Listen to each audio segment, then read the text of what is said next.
रहा हूँ, हजार मदन दिला और हजार ओम बिरला मिलकर भी उस सुचिता को रामगंज मंडी की धरती पर स्थापित नहीं कर सकते। इतना सब कुछ करते हुए भी मैं रामगंज मंडी की धरती से चुनाव हार गया। अगर वोटों की संस्कृति खरीद फरोख्त की आधार पर सत्ता के सिंहासन के पायदानों पर चढ़ने के रास्ते का निर्माण राजनीतिक संस्कृति में बन गया या ऐसी राजनीतिक संस्कृति बन गई तो फिर भरोसे का कोई मतलब नहीं है। जनता कितना ही दृढ़ इच्छा शक्ति के साथ सत्ता के परिवर्तन का मन बना ले, परिणाम तो नहीं आएगा तो हिरण्यकश्यप जाएगा। महाराष्ट्र हो कुछ भी कर लो, कितना ही बड़ा जन मन आंदोलित हो रहा हो, परिणाम तो हिरण्यकश्यप के पक्ष में। अपनी अंतरात्मा से सवाल कर लो और उत्तर दे दो। मैं राजनीति से संन्यास ले लूंगा। मेरी सेवा और राम बिरला की सेवा में तुलना कर लो। क्या रामगंज मंडी में प्रहलाद गुंजन का हारना बनता था? मैंने उस व्यवस्था को चुनौती दी कि समाज की व्यवस्था राजनीति में कैसे चलेगी। ये धनपति पूंजीपति लोग समाज को हांकेंगे चलाएंगे, ऐसा नहीं है। राजनीति में सामाजिक न्याय, सोशल जस्टिस प्राथमिकता के आधार पर लोकतंत्र की भावना का आधार है। हम समाज के साथ न्याय की भावना से, गरीब के साथ न्याय की भावना से, सबके साथ संभाव सद्भाव के विचार के आधार पर राजनीति करेंगे और विकास की समान अवधारणा होगी, सबको समान अवसर मिलेंगे। इस नजरिए के साथ मैंने रामगंज मंडी में काम करने का प्रयास किया और मैं केवल प्रयास किया, मैंने रामगंज मंडी की राजनीति में सुचिता के उस पायदान को स्थापित करने का प्रयास किया। मैं दावे के साथ कह रहा हूँ, हजार मदन दिला और हजार ओम बिरला मिलकर भी उस सुचिता को रामगंज मंडी की धरती पर स्थापित नहीं कर सकते। लेकिन मेरे मन में पीड़ा, मैं कभी बड़ौदा यहाँ से 5 किलोमीटर दूर आखिरी में चुनाव लड़ने आया था तो मैंने समाचार पढ़ा, रात्रि के निवास में मंत्री कैबिनेट के रामकिशन वर्मा, कलेक्टर, एसपी सब बड़ौदा में निवास करने के लिए गए हैं। मैं भी बड़ौदा भागकर गया। मुझे लगा कि मुझे चुनाव लड़ना है, ऐसी क्या समस्या है। बड़ौदा के लोगों ने कहा पानी नहीं है, गांव के रिश्ते बंद हो गए। मैंने कहा बोरिंग क्यों नहीं, सरकार ने खुदाई, 700 फीट तक पानी नहीं है। एक बड़ौदा की मांग पर मैंने पूरी रामगंज मंडी को, बड़ौदा में चंबल का पानी आ सकता है तो मंडी के एक गांव में पानी आ सकता है, मैंने कहा। मैं साथल खेड़ी से 900 वोटों से चुनाव जीत पाया। मुझे लगता है मैं जीता नहीं, मैं चुनाव हारा हूँ। मैं केवल हार गया इसलिए ये चर्चा नहीं करना चाहता। मेरी पीड़ा कुछ और है। राजनीति में हम समाज सेवा के उद्देश्य से काम करते हैं, राजनीति में हम सेवा का भाव लेकर काम करते हैं, आम आदमी की सेवा का भाव लेकर। और अगर समाज सेवा और जनता की सेवा का पवित्र उद्देश्य भाव लेकर लोगों के विश्वास को जीतने और अर्जन करने की परंपरा के आधार पर अगर लोग ईमानदारी से वोट का फैसला करते तो 100 साल तक तो इस रामगंज मंडी में प्रहलाद गुंजन के खिलाफ कोई वोट नहीं डाल पाता। मेरी तकलीफ दूसरी है, इतना सब कुछ करते हुए भी मैं रामगंज मंडी की धरती से चुनाव हार गया। मुझे लगता है कि पैटर्न ऑफ वोट, क्या वोट की संस्कृति में बदलाव आ रहा? और अगर वोट की संस्कृति में बदलाव आ रहा है तो मैं आज साथल खेड़ी की धरती पर खड़ा होकर कहना चाहता हूँ, वोट की संस्कृति में बदलाव आ रहा है तो इसका नुकसान किसी को भुगतना नहीं पड़ेगा। वोट की संस्कृति में बदलाव लाने वाले लोग सत्ता में बने रहेंगे तब भी विरोध का पक्ष जिंदा रहेगा। लेकिन अगर किसी को भुगतना पड़ेगा, वोट की जो मौजूदा कल्चर है, वोट की जो संस्कृति बन गई है, वोट को डाइवर्ट करने की, वोट को पलटने की, उसका खामियाजा अगर किसी को भुगतना पड़ेगा तो साधारण जनता को भुगतना पड़ेगा। मुझे लगता है कि अगर वोटों में पैसे के आधार पर तब्दीली हो, पैसे के आधार पर तब्दीली, अगर वोटों की संस्कृति खरीद फरोख्त की आधार पर सत्ता के सिंहासन के पायदानों पर चढ़ने के रास्ते का निर्माण राजनीतिक संस्कृति में बन गया, या ऐसी राजनीतिक संस्कृति बन गई, तो फिर भरोसे का कोई मतलब नहीं है, सोशल जस्टिस का कोई मतलब नहीं है, फिर लोगों के लिए जीने मरने का कोई मतलब नहीं है, लोगों के लिए लड़ने जूझने का कोई मतलब नहीं है। अगर इस कल्चर से, इस संस्कृति से वोटों का डाइवर्जन और सत्ता के निर्माण के रास्ते बनने लगे, तो फिर आप मान करके चलना, ये संस्कृति आपको थोड़ी देर के लिए राहत दे सकती है। आपके घर में 5,000 का आटा पहुंचा सकती है, 2,000 की दारू की बोतल पहुंचा सकती है, ये संस्कृति महीने भर का किराना खर्चा दे सकती है, लेकिन आपके आदर्श जीवन मूल्य और आपके जीवन को उन्नत शिखर पर पहुंचाने के बारे में उसके पास कोई चिंतन नहीं होगा। और परिणाम क्या बनता है? परिणाम क्या बनता है? ये जो कल्चर बदल गई है। हरियाणा कैसा था? कांग्रेस आने वाली है, कांग्रेस आने वाली है, 100 में से 90 लोग। महाराष्ट्र चिल्ला चिल्ला कर कहता था महाराष्ट्र विकास आघाड़ी फिर से आने वाली है। लेकिन जिस तरीके का पैटर्न, कल्चर बदल गया, और उस कल्चर के आधार पर जो फैसले, परिणाम आने लगे हैं, उससे जनता के मन में निराशा आने लग गई। तुम देखो कितना ही प्रचार करो, कितना माहौल बन जाए, जनता कितना ही दृढ़ इच्छा शक्ति के साथ सत्ता के परिवर्तन का मन बना ले, परिणाम तो वही आएगा जो हिरण्यकश्यप जाएगा। जब सत्ता की ताकत का अंत ही नहीं हो सकता, वो अंतहीन सत्ता जिसे परास्त करने का रास्ता समाज में बचा ही नहीं हो। हरियाणा हो तो कुछ भी कर लो, जीतना तो हिरण्यकश्यप। महाराष्ट्र हो, कुछ भी कर लो, कितना ही बड़ा जन मन आंदोलित हो रहा हो, परिणाम तो हिरण्यकश्यप के पक्ष में। न दिन में मरेगा, न रात में मरेगा, न घर में मरेगा, न बाहर मरेगा। मारोगे कहां? हथियार से मरेगा, न तीर से, न तलवार से, मारोगे काहे से? और इसीलिए नक उठाकर हाथ में, गोदी में लेकर, न हवा में न धरती पर, गोद में उठाकर पकड़ से छाती चीरने का सामर्थ्य इस कल्चर में बहने वाले लोग अपने अंदर खो देंगे तो समाज मिट जाएगा, समाज मिट जाएगा। नरसिंह की ताकत रखने वाले मतदाता भाइयों, वोटों की इस जो बटन की जो कल्चर बन गई है, खरीद फरोख्त की, इसमें अपने ईमान का सौदा करने लगे, तुम्हारे नरसिंह के पगनख टूट जाएंगे, टूट जाएंगे। और पगनख विहीन नरसिंह भी हिरण्यकश्यप को नहीं मार पाएगा। क्या फिर तुम होली के रंगों में खटास लाना चाहते हो? परंपराओं का सत्यानाश करना चाहते हो? परंपराओं को दूषित करना चाहते हो? बोलो।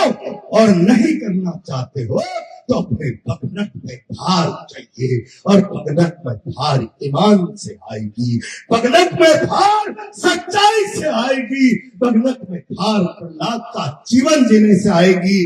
किताबी हत्याचारी अंतहीन सत्ता का मालिक है, तो मैं उसके हत्याचार के सामने मसाल उठाऊंगा विजय बिरला जी के नोटों में, रामगंज मंडी के लोग। मैं पूछना चाहता हूं ईमानदारी से,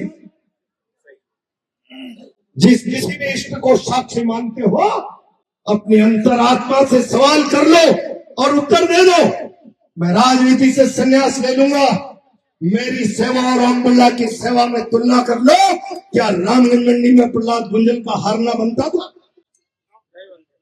नहीं बनता था। तो नरसिंह ने अपने पगनखों को क्यों तोड़ा? और जब स्वयं नरसिंह अपने नाखून उखाड़ेगा तो हिरण्यकश्यप होलियों में प्रहलाद को जिंदा सला दिया करेंगे, और वो प्रहलाद कोई और नहीं होगा, वो तुम्हारे घर का कोई बैठा होगा। मैं हार जीत से विचलित नहीं। हम जा कहां रहे हैं? किस दिशा में जा रहे हैं? क्या हम एक ऐसी लोकतंत्र की व्यवस्था में नहीं आ गए हैं? हरियाणा क्या सोच रहा था, परिणाम क्या आ गया? महाराष्ट्र क्या सोच रहा था, परिणाम क्या आ गया। रामगंज मंडी में प्रहलाद कुंजल में 5 लाख वोटों से चुनाव हार जाता तो कोई चिंता नहीं थी। मंडी से मैं 1000 वोट से चुनाव जीत जाता तो मुझे लगता नरसिंह के नाखून सलामत है, नरसिंह के नाखून सलामत है।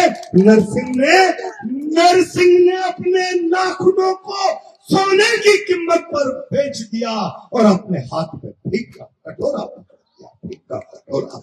कीमत क्या होगी उसकी, खरीद फरोख्त, उसके मत की कीमत हो गई, भरोसे की कीमत हो गई। और मैं आज कहना चाहता हूं कि जिस समाज में भरोसा बिकने लग जाए, मैं तो बहुत जोर जोर से चिल्लाकर कई मंचों से कहता हूं, अरे विश्व गुरु का सपना दिखाकर झूठे सपना दिखाने वाले सनातन के व्यापारियों, विश्व गुरु बनाएंगे भारत को और समाज के ईमान का सौदा करने की परंपराएं कायम कर रहे हो। जिस समाज के ईमान की बोलियां लगने लग जाएगी, वो समाज जिसका ईमान बिकने लग जाएगा, वो गिरा हुआ समाज कभी भारत को विश्व गुरु का रास्ता नहीं बनाएगा। तुम जा रहे हो, जा रहे हम उस व्यवस्था की तरफ। मेरे ख्याल से बहुत सारे लोग मजदूर हैं, मैं जो कह रहा हूं उनके बात पल्ले भी पड़ रही होगी, नहीं पड़ रही होगी। हम जिस दिशा में जा रहे हैं, भारत का मतदाता निराश, बेबस, लाचार, ये क्या हो रहा है, कैसे जनरेट हो रहा है सिस्टम, ये कैसे हो रहा है, उस निराशा से भारत एक तानाशाही व्यवस्था की तरफ बढ़ता जा रहा है, जिसको सिंगल पार्टी सिस्टम, एक दलीय तानाशाही व्यवस्था, चाइना के सी जिनपिंग की व्यवस्था की तरफ भारत का राजनीतिक चेहरा बढ़ता हुआ जा रहा है। ये भारत की लोकतंत्र के सामने चुनौतियां खड़ा करता हुआ जा रहा है। इन चुनौतियों से कौन लड़ेगा, और इन चुनौतियों से लड़ने के लिए आप सोच रहे हो कि नरसिंह भगने वाला आ जाएगा। वेदों को चुराकर समुद्र के तल में बैठने वाले है गरीब का नाश करने के लिए मीन भगवान आ जाएंगे, पी जाएंगे सारे समुद्र को, और कहा है कंधे में निकाल के है गुरु का सीना चीर देंगे, क्या आ जाएंगे। इस व्यवस्था में शुद्धि चाहते हो, अब तो खुद को नरसिंह बनकर नाखूनों को फाड़ देनी पड़ेगी, खुद को हेक्री बनकर समुद्र को पाचन करने की क्षमता पैदा करनी पड़ेगी, वरना समाज दूषित होता चला जा रहा है, समाज गिरता हुआ चला जा रहा है। कौन जिम्मेदार है? और तुम्हारी मतदाता की मानसिकता अगर इस प्रकार से दूषित होती चली गई और सत्ता के उस सनातन का व्यापार करके सत्ता के पायदानों को हासिल करने वाले लोगों को ये सस्ता रास्ता लोकतंत्र में मिल गया, इसका परिणाम क्या हुआ। आज इस मुल्क की व्यवस्था में सब कुछ हैकिंग सिस्टम है, कुछ व्यक्तिगत आरोप प्रत्यारोप, हिंदुस्तान पाकिस्तान, हिंदू और मुसलमान चल रहा है। मैं पूछना चाहता हूँ, क्या मजदूर कहीं इस मुल्क की व्यवस्था में चुनाव में चर्चा में आता है? क्या किसान भारत का, कभी कभी हम जब बचपन में पढ़ा करते थे, भारत किसानों का देश है, इसकी आत्मा गांव में निवास करती है, क्या उस आत्मा के दर्द की चर्चा कभी भारत के राजनीतिक वातावरण में होती है? उस किसान का आंदोलन अगर स्वामीनाथन आयोग की बातों को लेकर हो, मांगों को लेकर, तो सालों तक सड़क पर अन्नदाता भाग्य विधाता बैठा रहे और बैठा बैठा 1000 से ज्यादा अपने प्राणों का बलिदान दे दे, और इस व्यवस्था में बैठा हुआ व्यक्ति, उसका मालिक उसकी चिंता तक नहीं करे व्यवस्था का व्यक्ति, तो आगे राष्ट्र को ले जाना क्या चाहता है? क्या ऐसी तानाशाही व्यवस्था लोकतंत्र का भविष्य सुनिश्चित कर सकती है? और ये लोकतंत्र ऐसा ही नहीं, इस लोकतंत्र को लाने के लिए न जाने कितने नमाना के पंडित, नानूराम शर्मा जैसे दूल्हे निमन है इस मंडी का, इस लोकतंत्र को लाने में योगदान अपना सपूत खोया है, पन्ना लाल यादव खोया। न जाने कितने पन्ना लाल, न जाने कितने पंडित नैनू राम, न जाने कितने उनकी शहादत की कीमत पर यह लोकतंत्र आया, जिस लोकतंत्र में एक एक व्यक्ति के साथ सामाजिक न्याय की अवधारणा, हमारा शासन हमारे लिए और बड़ा जोर का लिखा, by the people for the people of the people.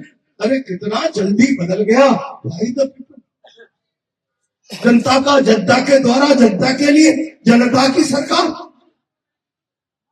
अरे कल तक तो पार्टी की सरकार बोलते थे, वहां तक तो समझ में आता था, अब तो जनता के द्वारा पार्टी की सरकार की जगह व्यक्ति की सरकार, मोदी की सरकार। छोड़ दो, चल जाओ। कितना दूषित चेहरा लोकतंत्र का होता जा रहा है। हम जनता के द्वारा, जनता के लिए, जनता की सरकार से पार्टी की सरकार पर आ गए, अब पार्टी की सरकार से व्यक्ति की सरकार पर आ गए हैं। अब ये व्यक्ति की सरकार पर आओगे तो फिर बाहर रहना पड़ेगा जनता को। और इसीलिए कहना चाहता हूँ कि छड़ सकते मेरे पर अत्याचार करेगी तो मेरी जेब की डायरी में एमएलए का नंबर है, मुझे पहुंचाएगा, मुझे न्याय दिलाएगा। क्या कोई इस विश्वास के साथ आज जीता? क्या इस भरोसे के साथ आज कम्बिनार और नहीं जीता तो केवल धर्म के नाम पर वोटों का व्यापार करके, सिंहासन का रास्ता बनाकर, लोगों को गुमराह करके, भूल झोंक कर, इनके विश्वास को ठक्कर, जो लोग कामयाबी के पायदान चढ़ना चाहते हैं, उन लोगों के साथ रिश्ता बनाकर अपने आत्मसम्मान को गिरवी रखने के अलावा आपको मिला क्या है, जरा मुझे बताएंगे आप?